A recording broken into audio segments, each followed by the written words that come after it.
So we're in the workroom with Manny, with Dane Austin. Dane, thank you so much for coming to join us. Thank you for having me. Dane, I knew from the first day we started doing work with you that it was going to be a special relationship because I could tell how talented and unique and fun you were, honestly. That's nice, thank you. Yeah, we did some beautiful pieces in your home, some amazing headboards with cutouts in them, but it was the detail that I loved with combinations of colors and patterns and textures. And I knew right away when we were going to have you on the podcast, I said, first of all, he's going to come dressed very sharp. So I had to dress, equally, well, not equally, but as good as I could. So I wore one of my favorite sport coats because I knew I had to look good as well, look sharp. I love it. And the color combination together is good. Thank you, thank you. I had a teacher growing up. We were talking about this before we got started. I agree with you. When you get dressed sharp, like you do every time I see you, I had a teacher who used to say, you look sharp, you think sharp, you know what I mean? And I agree with that, I mean, when you go to a client meeting, I've seen you dress a number of different ways based on the situation, but at the events we go to, you might be dressed more like this, but I've seen you with really cool sneakers, with a really cool outfit. Mm-hmm. Tell me what that means for you to go to a client meeting and how you expect to look. And well, what you say is true. I mean, it depends on the situation. It's the set and the setting. Yeah. And so when we go to client meetings, I'm very neutral. Yeah. Because I don't want anyone to infer anything based on the way that I'm dressed. We're both going to an event after this. Yeah. So, this will transfer over to that event this evening. Yeah. But, and for magazine events and things like that, where I know we're going to be photographed, it might be a little more color or pattern because it's eye-catching and it's fun to look at, I guess. But for clients, we always dress neutral. I love natural neutrals. And whether it's ecru, tan, linen, cream, beige, white. And so that is sort of like my go-to for client meetings. But then when we're doing a presentation with clients, we dress in the color palette that we're presenting. Oh, really? Yes, it's just like very subtle, subconscious thing so that we're not discordant with what we're presenting and it all flows together. And I'll often point out, look how this looks with that, or, I love that. That's so well thought out. I've never heard someone say that before. Nice. It's really funny you bring that up because in another podcast we were filming with Corinne Akinpour. Corinne is one of the kindest, sweetest people in our industry, or in your industry, I should say. But she and I were talking about the psychology of interior design and how challenging it is in a meeting like that. That's so interesting that you would dress in the palette of what you're presenting. It's so much psychology in what we're doing. Yeah. It's getting to know the clients, connecting with them, understanding their needs, wants, and wishes, their likes, their dislikes. But you don't want to show up wearing yellow if the client doesn't like yellow. Oh, yeah, right? I mean, at this past Sunday, I was talking to a wonderful guy that I know. He's a lawyer. But at the firm he worked at, his favorite part was he would get introduced to a firm or a company, but he would get to know them. Mm-hmm. And they would ask him legal questions, but then they would ask him HR questions and marketing questions and production questions and productivity questions. And smart. I feel like interior design is the exact same thing. You just said it. You're getting to know these clients, but getting to know how they live.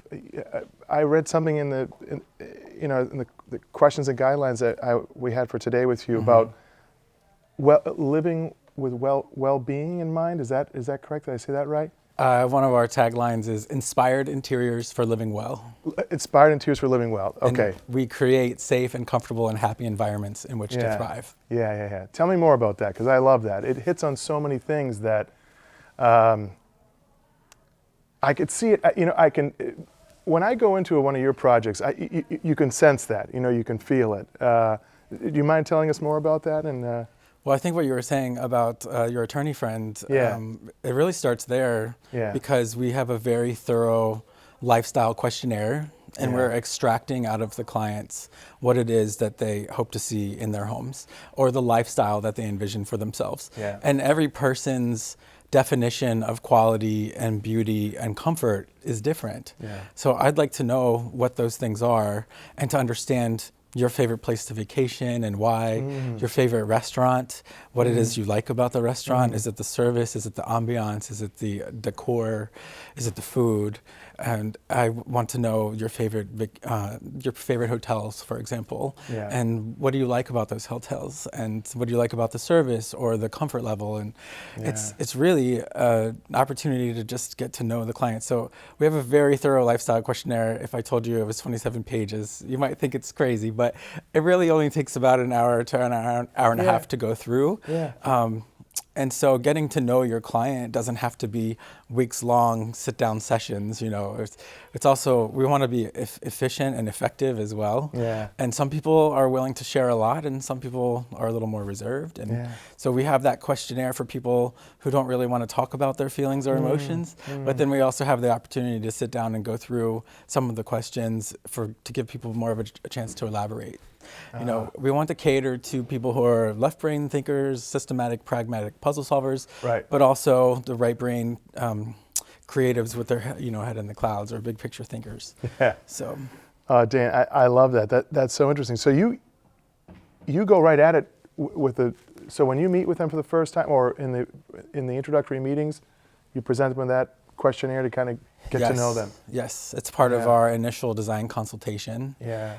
Because it really helps us to connect with them. Yeah. And we're also asking for inspiration images and to understand what people value. Yeah. And we are never imposing a one-size-fits-all look with clients. It's always about extracting the look that they're after. And we talk less about the way it's going to look and more about how do you want to feel in the space, and how do you want your guests to feel when they come into this home. Yeah. No, I love that. That's so. I mean, that's what it's all about, right? I feel like in our industry, I have a very good sense of reading the clients when I go in. You can tell the ones that trust and know and love their designer. And in the projects that I've been there for you, and I've had the pleasure of meeting the homeowner, you can sense that every time. They love you and your team. And one thing I've been so impressed with your team is you had a setup and a team design where not everybody was in your office, in your space. Some people were working remotely. And I think that is a testament to you and how you run your team, in that you guys can communicate that well, that you've got people in various locations doing their job remotely and executing it well. I learned that because of the last downturn economy, 2008, 2009. Yeah. I worked with business coaches around that time, especially relocating to Boston in 2012. Yeah. And starting over after spending 10 years in Washington, D.C., and realizing that you can still have team members in other areas and be more effective and more efficient because of that. So my purchasing manager, for example, is in Colorado, and my bookkeeper, she's in Denver.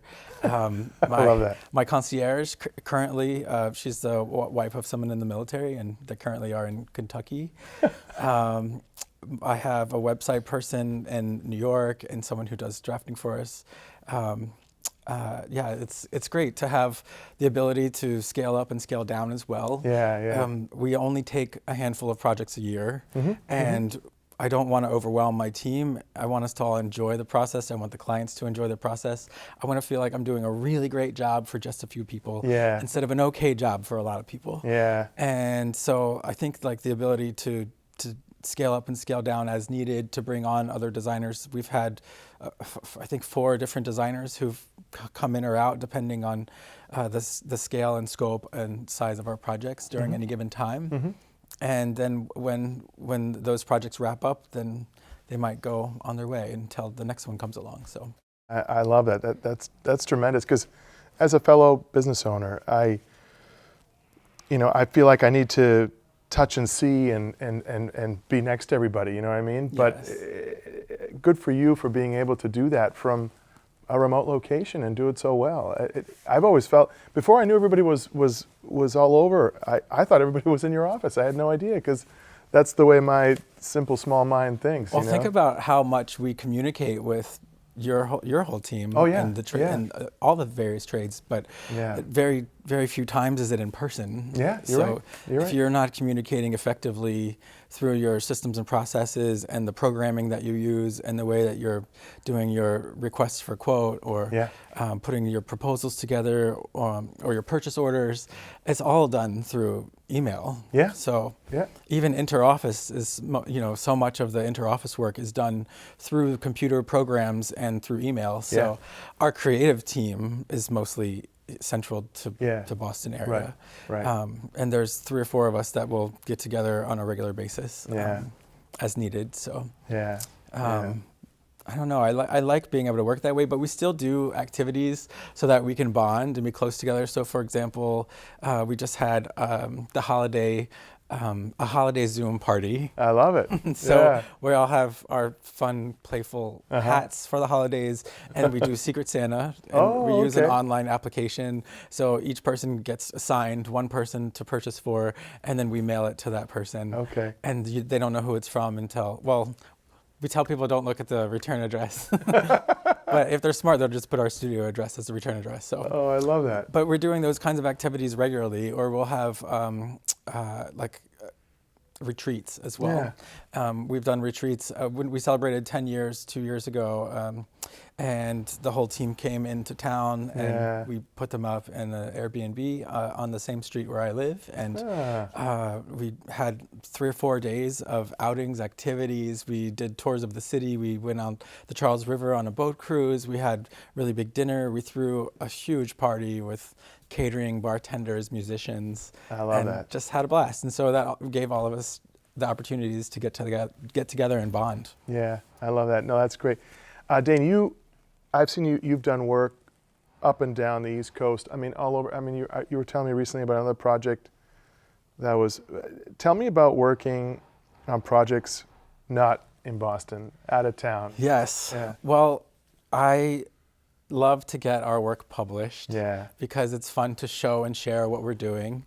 And the more that happens, the more visibility you have, the more people reach out. So because of opportunities in the pages of magazines, I've had clients say, I followed your career in the magazines, or I found you through this publication or that publication. Yeah. So in the last year, we wrapped a huge project in Texas, and a huge project in Washington, D.C., and a huge project in North Carolina as well.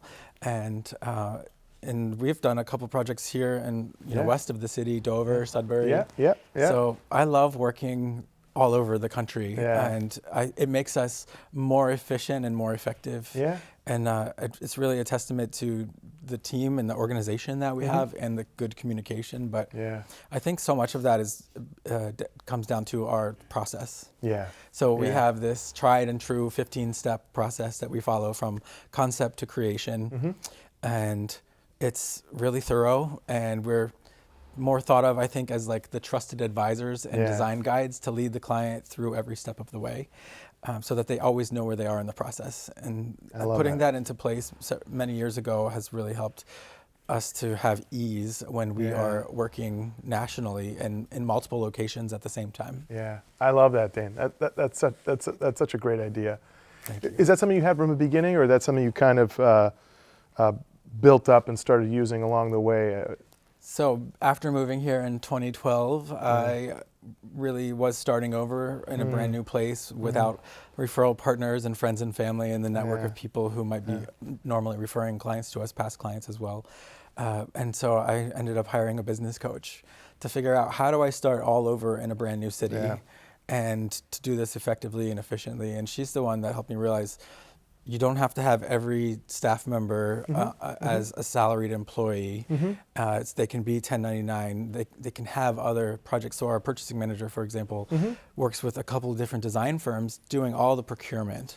And she's the person who orders everything, makes sure that the fabric gets here from one showroom, the trim gets here from another, that the pillows are being manufactured in the way that they need to, and all of the various details. She just makes sure that everything gets from every place that it needs to be and then shipped and ready for delivery. But having an individual who is an expert at what they do in every place, in every seat within the company, the finance manager, the procurement specialist, the client care coordinator and concierge, creative associates, like having someone who's really great at what they do allows me to be free to do what I'm really good at. So, and I don't have to, bog myself down with so much of the day-to-day, and someone else is managing that. But having a business coach really, I think, was what helped. And anytime I've got to a point in my business or my career where I feel like I'm plateaued and I could use a little counseling or coaching to understand how do I level up, or how do this is an area where I feel like we're stuck, let's work on this. And so that's an interesting thing about design. It's fine if you go to school, as I did, and study design, and it's fine if you can pick paint and pillows, but that's not really what we do. Like we're doing full service custom design. We're designing carpets and rugs and furnishings and sometimes fabrics and the wall coverings. But having like the coaching to help us figure out like how are we going to manage all of those things, that has been tremendously helpful. Dane, how did you get into this industry? How did it start? Where did it come from? What drove you towards this profession? Oh, it's funny. I feel very fortunate that I always knew I wanted to be an interior designer. From a very young age, I would go to my grandparents' home and spend time with them. They were very gracious hosts and they loved to entertain. They were very stylish and well-traveled, and they would always pick up beautiful artifacts and artwork and things that they would decorate their home with. And I loved their formal living room space, and when they would host cocktail parties and fundraisers. And I just knew that I wanted to live like them. And for me, that's like living well, and it's not about how much you have or where you can go, but just like making sure that everything you're doing feels a little extra special, whether it's the way that you dress or the food that you cook or the way that you entertain or the way that you decorate your home or the places you go, and how you're spending your time with your one life on this planet, to live very full life.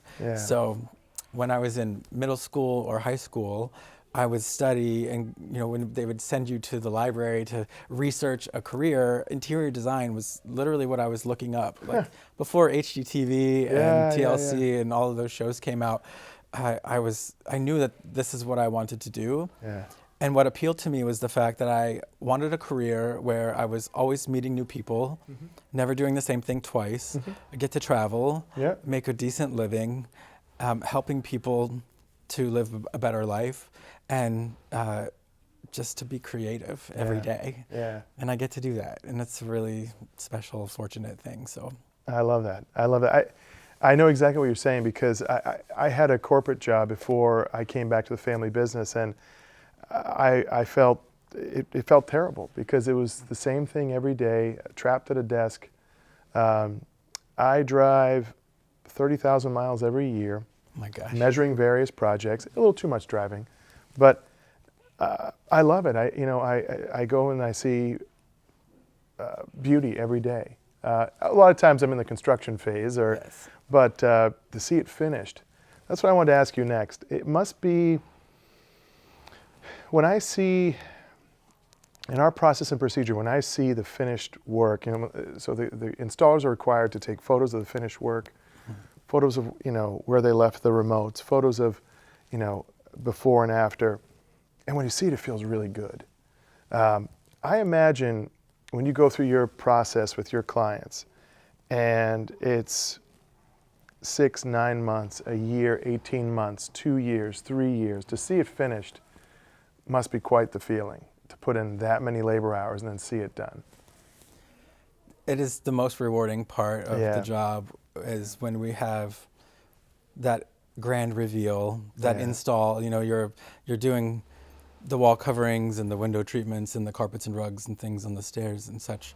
But then you have that a week or 2 weeks, depending on the scale of the project, where all of the furnishings come in Yeah. and you're styling and adding layers and the beautiful pieces that the client already has mixed in and the things that make it feel special to them, whether it's their artwork or family heirlooms and their collectibles. Yeah. And to have the opportunity to welcome the client home Yeah. into their space and have the light levels down at the level in which you would be entertaining, Yeah. and fresh flowers and houseplants in every room, and hors d'oeuvres and appetizers at the ready, Yeah. and candles lit, the fire going if it's the season, and to just bring them into the space and walk them through, like, that brings me my greatest joy. Yeah. For sure.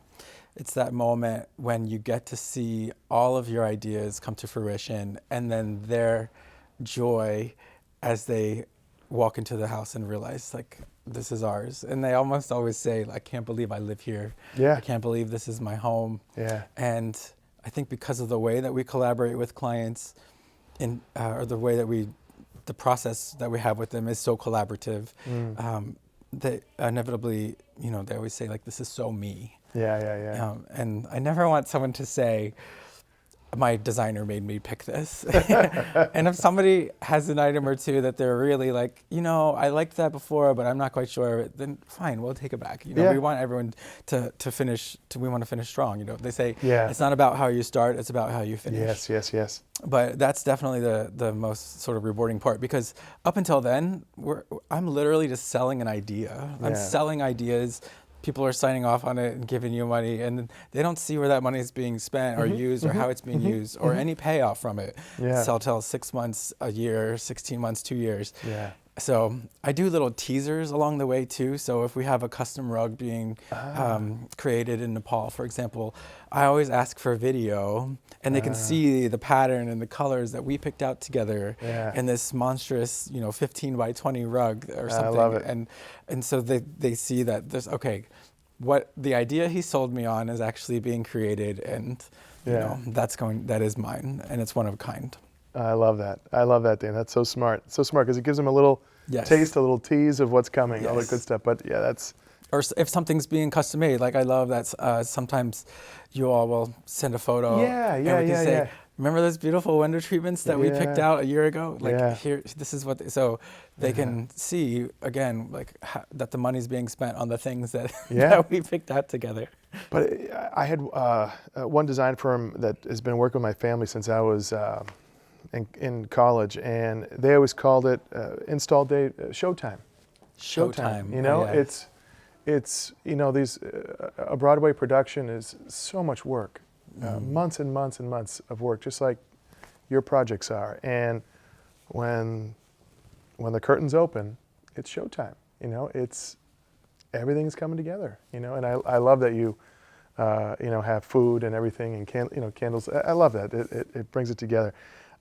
It's all part of our lifestyle questionnaire. Yeah. I mean, one of the questions is, what foods do you love to have on hand? I love it. So when I go to the grocery store, I love to make sure I have dolmas and hummus and tzatziki and tabbouleh and guacamole. It's like all the little snacks that you love to have around, and that's what we're putting out for them. Have you ever had a client pick something weird, like, oh, I love buffalo tenders, or something like that? No, I mean, we will put that out if that's what they say they love. Yeah. One client jokes, like, I eat like an 8-year-old boy.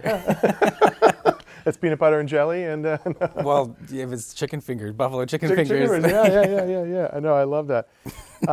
Dane, as I was thinking about what I wanted to talk about with you, I wanted to learn about, and I think a lot of people want to learn about you personally. Like what's for example, after that big install, the reveal goes well, you take a big deep breath. How do you spend that night? Where do you go? Where's your go-to place? What's your go-to drink? It's giving me chills as you say that, because it is such a moment after the install and the walkthrough during the grand reveal with the clients. Yeah. And then it's usually just me and a couple of team members, even though that day might have seen, 10 to 15 people there. Yeah. We don't want to overwhelm the clients with the whole team. And the install team is even more, than just what I have on staff. But it's always like a buzz. Like Yeah, yeah. your adrenaline is Yeah. really pumping, and you get to experience the joy Yeah. from all of your blood, sweat, and tears, and the love that's gone into what you're creating with the clients and the collaboration. And then it's bittersweet because it's the end of the project. It's over. I mean, it's Yeah. not truly the end because you're Yeah. always going to have the little deficiencies, Of which course. are part of the process to make sure that you identify them and wrap them up. But Yeah. it's very soon the end, you know, if you're lucky, and that you don't have too many deficiencies. Yeah. Every project has them, but that evening I'm always just feeling a lot of extra emotion and joy and Yeah. pride, and it's we're just vibrating with excitement. Yeah. And I will literally call Caitlin 10:30, 11 o'clock at night, or text her like, "Are you up? How are you feeling?" And then she'll be like, "Oh my gosh, I'm wide awake. I can't. I'm wired." And then so we'll then like get on the phone sometimes late. You know, she's my right hand person. Like, Yeah. I can't do anything without Yeah. Yeah. having a great person by my side. But she's just like my partner in design, Yeah, if you will. yeah, yeah. And we love just sort of reliving and reminiscing Yeah. and sharing all in all of that. So I'm glad I'm not the only one laying up at midnight, like not able to go to bed because of the excitement that we just pulled this off in the last couple of weeks. Yeah. Do you have a go-to drink? What do you like to drink? Is there a drink that you love to have? Okay, so like my go-to drink would be green tea. Green tea. No, Interesting. yes, except if you're asking like my favorite adult beverage. Okay. I really enjoy aviation cocktails. Aviation cocktail. I have no Yes. idea. Tell me about that. It's a classic cocktail from the past, and it's gin-based with creme de villette and luxardo, and you serve with a proper maraschino cherry and in a coupe glass. Oh, So- okay. I love that. Or sometimes a really good añejo or reposado Oh, tequila. yeah. On the rocks. Just, you know, the smokiness of that because Yeah. it's aged. Yeah. It's like a good scotch or a Yeah. bourbon or something. But and then even just a classic daiquiri, which is a spiced rum with lime juice and simple syrup. Yeah. But that's only for about half the year because That's right. You were telling me about a cleanse that you do, right? yes, January 1st every year for the last several years, I've decided to go on a cleanse, and I will do dry January, and then push that to first 100, so no alcohol for the first 100 I love days. that. I love and that. then I just push it to see how much further I can go Yeah. into the year. Other than an annual conference I attend in April, and I'll allow myself leeway while I'm traveling in Europe for that conference, but I can usually make it till about June. Yeah. But then it's the summertime and you're traveling more on vacation. That's People right. are visiting you. That's right. And I don't know, it's just a festive time. And It so is. I'll allow myself to start partaking in alcoholic beverages again. But I like doing that cleanse the first half of the year as much as I can. That's wonderful. It's so good. I mean, that was the other thing I was going to ask you, Dean. I mean, how do you keep such good shape, if you don't mind me asking? I mean, Gosh. how do you take care of yourself? So I think we're the same age approximately. Yeah. I'm gonna be 45 December 30th. Okay. Yeah. But in 2018, I moved to Cape Cod while renovating a house in Boston, and I was there for 14 months while we were going through this renovation. And so 2018, 2019, 38, 39 years old, I went through what some people might call a midlife crisis. I don't think of it that way.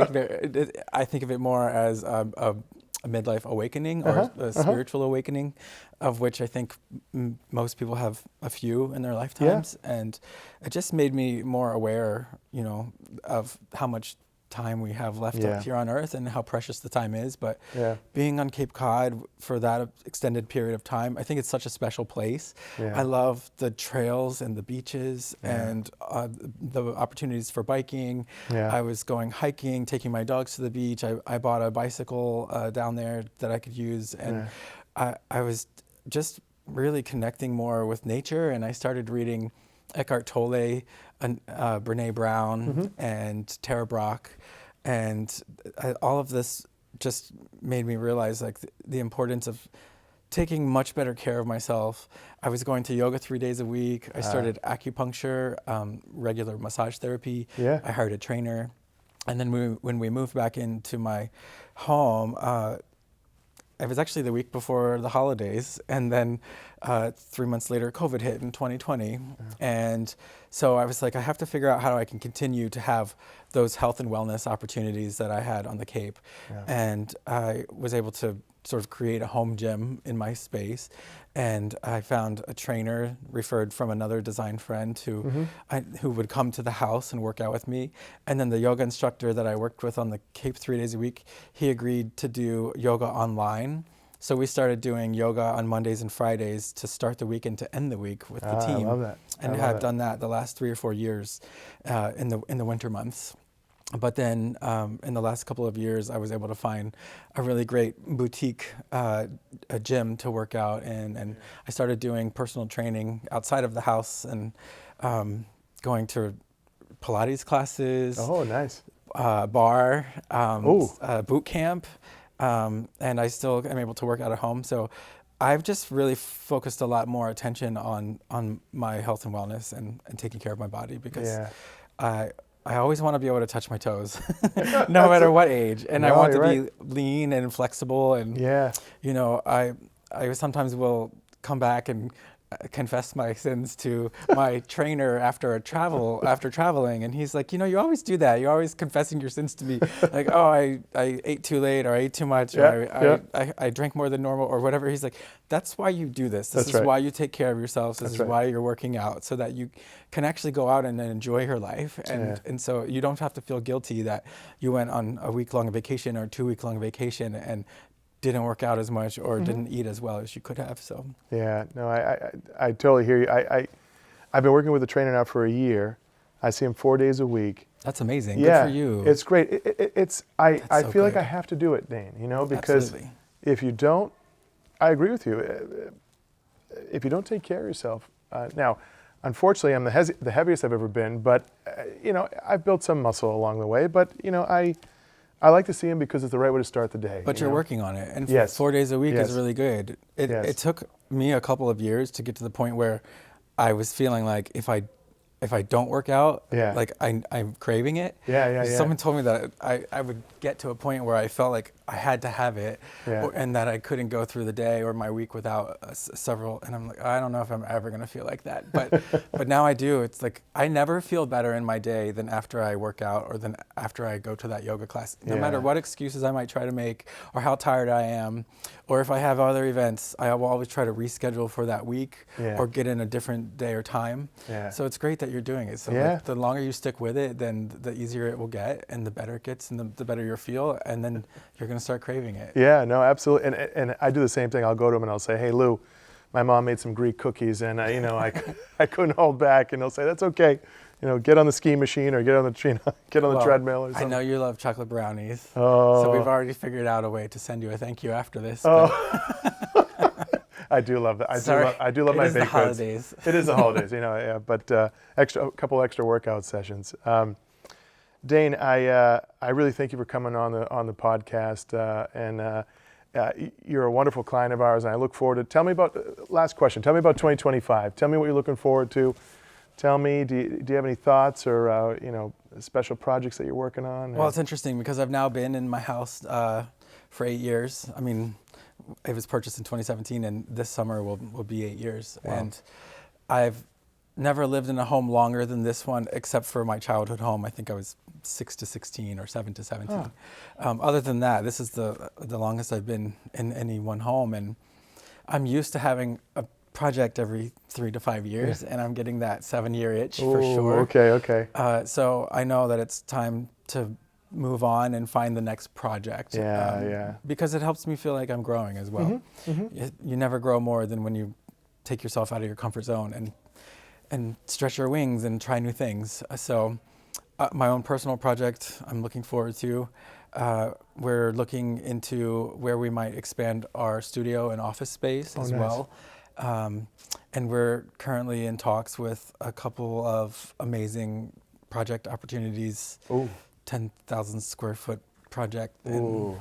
and more another project in DC, which is a return client I worked with 20 years ago. Wow.